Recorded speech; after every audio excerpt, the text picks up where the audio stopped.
Good morning. ધોરણ 9 વિષય વિજ્ઞાન અને ટેકનોલોજી, પ્રકરણ 6 પેશી. આગળ આપણે વર્ધનશીલ પેશી અથવા અસ્થાયી પેશીનો અભ્યાસ કરો. એમાં 3 પ્રકાર હતા: અગ્રસ્થ વર્ધનશીલ પેશી, આંતરવિષ્ટ વર્ધનશીલ પેશી અને પાર્શ્વીય વર્ધનશીલ પેશી. વર્ધનશીલ પેશી એટલે કે જે પેશીના કોષો કોષ વિભાજન પામી નવા કોષોનું નિર્માણ કરે. આજે આપણે અવર્ધનશીલ પેશીનો અભ્યાસ કરીશું. અવર્ધનશીલ પેશી, જેને આપણે સ્થાયી પેશી તરીકે પણ ઓળખીએ છીએ.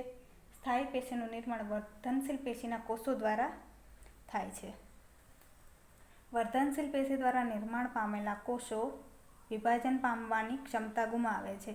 તેઓ વિશિષ્ટ કાર્ય કરવા માટે સ્થાયી સ્વરૂપ પ્રાપ્ત કરવાની ક્રિયા વિભેદીકરણ દર્શાવે છે. આમ વર્ધનશીલ પેશીના કોષો વિભેદન પામીને વિવિધ પ્રકારની સ્થાયી પેશીઓનું નિર્માણ કરે છે. અવર્ધનશીલ પેશીના 2 પ્રકાર છે: સરળ સ્થાયી પેશી, જેમાં એક જ પ્રકારના કોષો આવેલા હોય છે, અને જટિલ સ્થાયી પેશી, જેમાં એકથી વધુ પ્રકારના કોષો આવેલા હોય છે. સરળ સ્થાયી પેશીમાં મૃદુતક, સ્થૂલકોણક અને દળોતક 3 પ્રકાર છે, જ્યારે જટિલ સ્થાયી પેશીમાં જલવાહક અને અનવાહક એમ 2 પ્રકાર છે.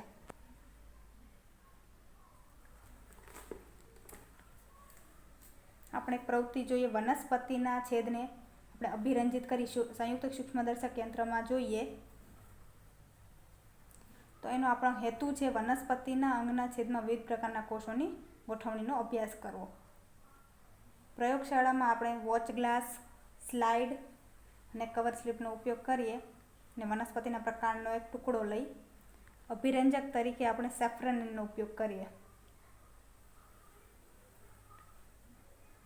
વોચ ગ્લાસમાં સેફ્રન અભિરંજકના 2-3 ટીપા લઈ તેમાં પાણી ઉમેરી મંદ દ્રાવણ તૈયાર કર્યા બાદ શિક્ષકની મદદથી વનસ્પતિના પ્રકારના ટુકડાના શક્ય એટલા પાતળા છેદને આપણે વોચ ગ્લાસમાં સેફ્રનના અભિરંજકના મંદ દ્રાવણમાં અભિરંજિત કરી ત્યારબાદ તેને કાચના સ્લાઇડ પર સ્થાપિત કરી તેના પર ગ્લિસરીનનું એક ટીપું મૂકવો.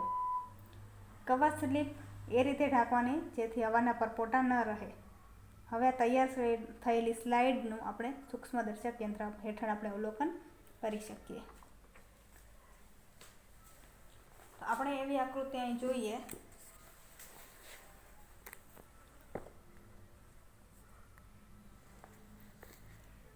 પ્રકાંડનો છેદ ઉપર રોમ જેવું દર્શાવેલું છે તે પ્રકાંડ રોમ છે. ત્યારબાદ નીચેનું છે ક્યુટિકલ.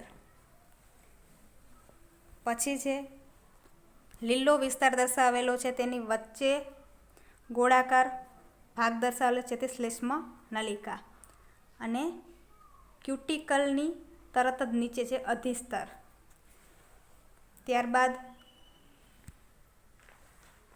અધસ્તર આવેલું છે તરત તેના જ નીચે, અને ત્યારબાદ છે બાહ્યક. બાહ્યકમાં મૃદુતક પેશી આવેલી હોય છે, એટલે તેના કોષો મૃદુતક પેશીના બનેલા હોય છે. પછી છે અંતઃસ્તર. બાહ્યક પછી અંતઃસ્તર સ્ટાર્ચના કોષો દર્શાવે છે. પછી વચ્ચે લાલ ગુલાબી રંગ દર્શાવે છે તે છે પરિચક્ર.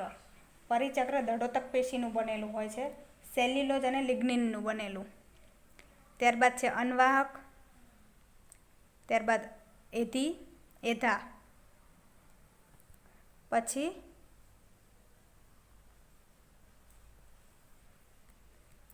આપણને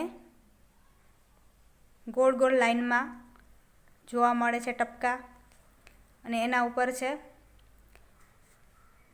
ચેક્સ દર્શાવેલા છે, અને એક અલગ જ એરિયા દેખાય છે તો છે અનુદારું અને આદિદારું. ત્યારબાદ નીચે મજ્જા કિરણ.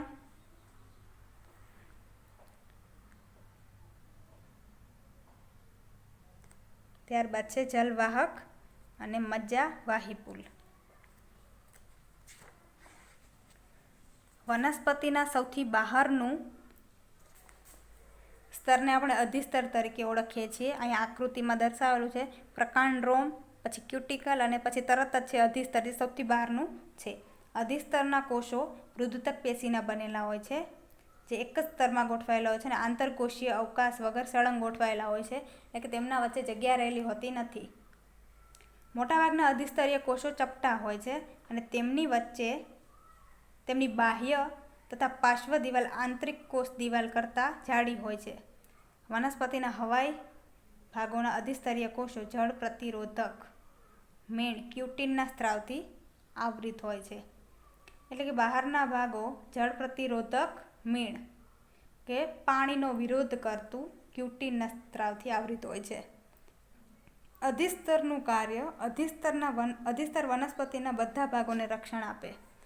અધિસ્તર વનસ્પતિ અંગોનું સૌથી બહારનું સ્તર છે, તેથી તે વનસ્પતિના બધા ભાગોને રક્ષણ આપે છે. અધિસ્તર પર મીણયુક્ત ક્યુટિન આવરણ વનસ્પતિને પાણીના વ્યયની સામે રક્ષણ આપે. અત્યારે આપણે જોયું કે જળ પ્રતિરોધક મીણ ક્યુટિન એ આ આવરણ વનસ્પતિને પાણીના વ્યયની સામે રક્ષણ આપે. યાંત્રિક ઈજા અને પરોપજીવી ફૂગ સામે પણ રક્ષણ આપે.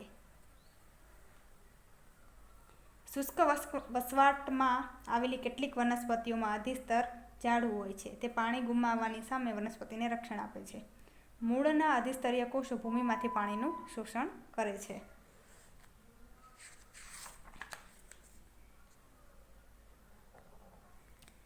મૃદુતક પેશી. મૃદુતક પેશી એ સરળ સ્થાયી પેશીનો એક પ્રકાર છે. વનસ્પતિમાં કોષોના થોડાક સ્તરો આધારોત્તક કાર્ય કરતી પેશીનું નિર્માણ કરે છે. તેને મૃદુતક પેશી કહે છે.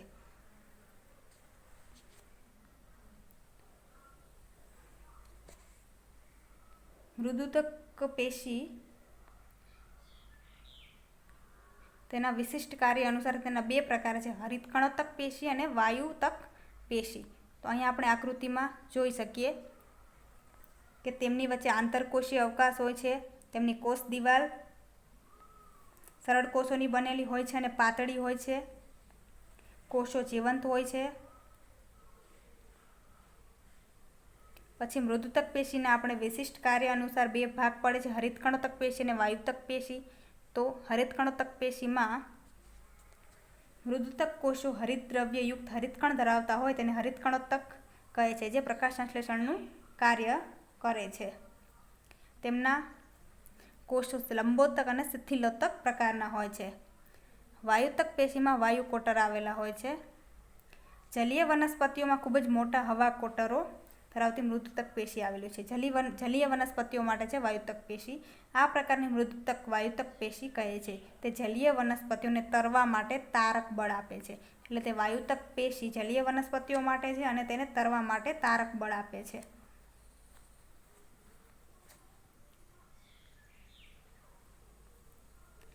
મૃદુતક પેશીના લક્ષણો: તેમના કોષો જીવંત હોય છે, પાતળી કોષ દિવાલ ધરાવતા હોય છે. કોષો સામાન્ય રીતે શિથિલ ગોઠવણી ધરાવતા હોવાથી કોષો વચ્ચે આંતરકોષીય અવકાશ રહેલો હોય છે. કોષોના કોષરસમાં મોટી રસધાની હોય છે. તેમના કોષો ગોળાકાર, લંબગોળાકાર કે બહુતલીય હોય છે. સમવ્યાસી હોય છે. અનુપ્રસ્થ છેદમાં ગોળાકાર અને આયામ છેદમાં કોષો લંબચોરસ આકારે દેખાય છે. મૃદુતક પેશીના કાર્યો: મૃદુતક પેશી ખોરાકનો સંગ્રહ અને ઉત્પાદન કરે ખોરાકનું અને તેનું સંગ્રહ પણ કરે.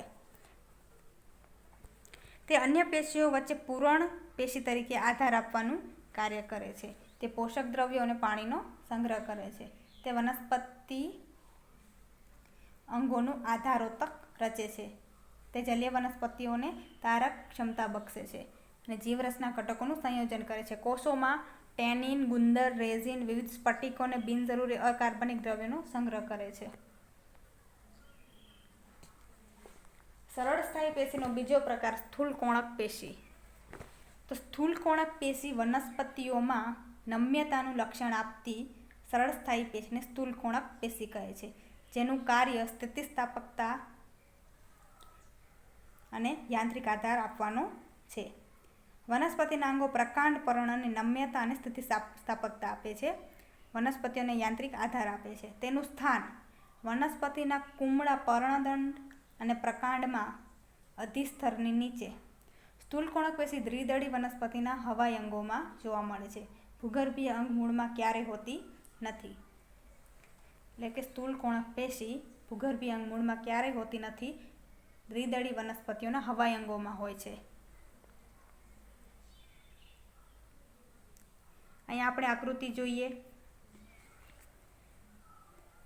પ્રાથમિક કોષ દિવાલનું કોણીય રીતે સ્થૂલન. પછી આપણે હરિતકણ જોઈ શકીએ છીએ. કોષ કેન્દ્ર આપેલું છે. પછી રસધાની, કોષરસ,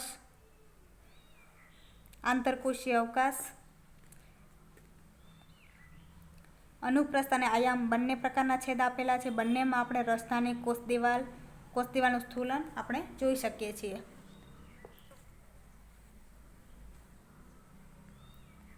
લક્ષણો: કોષો જીવંત કોષરસથી ભરેલા, લાંબા, કોણીય બાજુ અનિયમિત હોય છે. આંતરકોષીય અવકાશ ઓછો હોય છે અને ખૂણામાં પેક્ટિનનું સ્થૂલન થયેલું હોય છે. કોષો વડે જે ખૂણા રચાય છે તેમાં પેક્ટિનનું સ્થૂલન આપણને જોવા મળે છે. કોષોની પ્રાથમિક દિવાલ પર ખૂણાના ભાગે સ્થૂલન.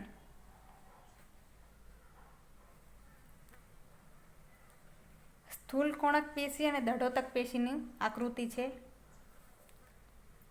આપણે જોયું કે કોષો વડે રચાતા ખૂણામાં પેક્ટિનનું સ્થૂલન. તો અહીંયા આપણે પેક્ટિન સ્થૂલન જ્યાં લખેલું છે ત્યાં આપણે જોઈ શકીએ કે પેક્ટિનનું સ્થૂલન કોષો વચ્ચે કઈ રીતે આવેલું હોય. અને સ્થૂલકોણક પેશી આ રીતે રચાયેલી હોય છે. અહીં દઢોતક પેશી આપેલી છે.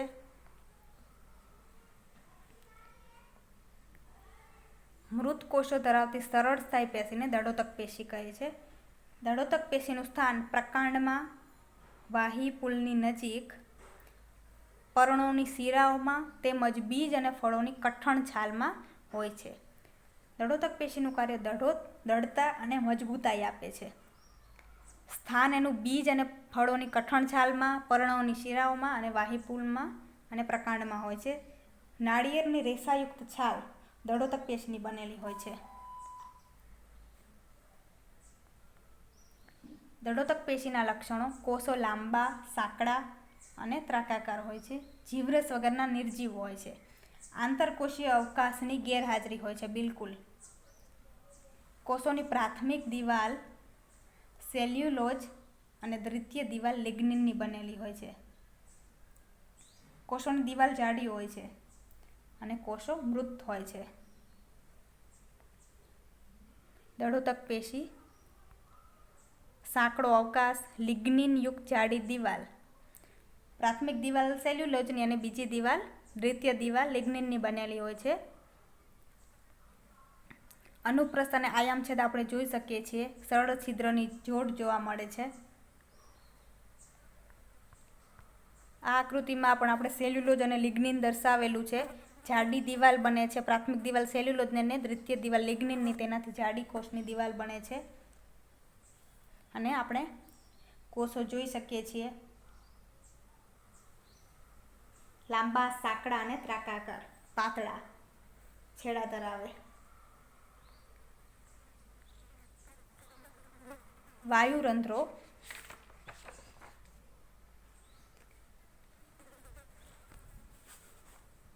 વાયુરંધ્રો એટલે પર્ણના અધિસ્તરમાં આવેલા નાના છિદ્રો.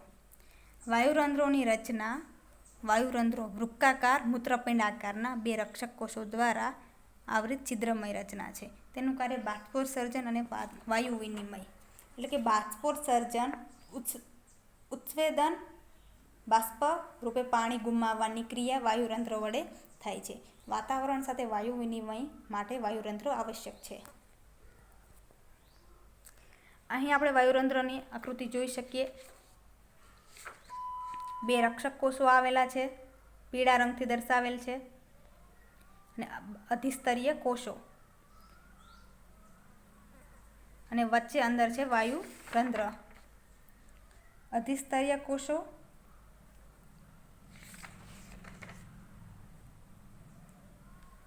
વાયુરંધ્ર બે રક્ષક કોષો આવેલા છે વૃક્કાકાર, મૂત્રપિંડ આકારના. એની અંદર વાયુરંધ્ર આવેલા હોય છે અને બહાર અધિસ્તરીય કોષ છે અને 2 રક્ષક કોષો વડે આવૃત રચના છે વાયુતંત્રોની.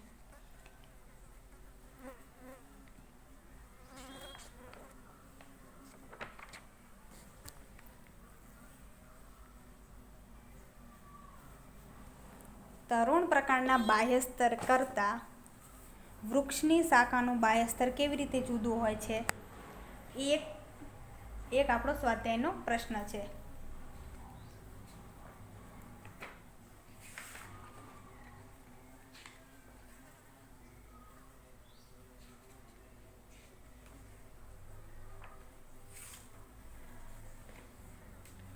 બીજો પ્રશ્ન છે, મૂળના અધિસ્તરની પાણીનું અભિશોષણ કરવાની ક્ષમતામાં વધારો શાના કારણે થાય છે? આ આપણા 2 સ્વાધ્યાયના પ્રશ્નો. આગળનો ભાગ આપણે આગળના વિડીયોમાં જોઈશું.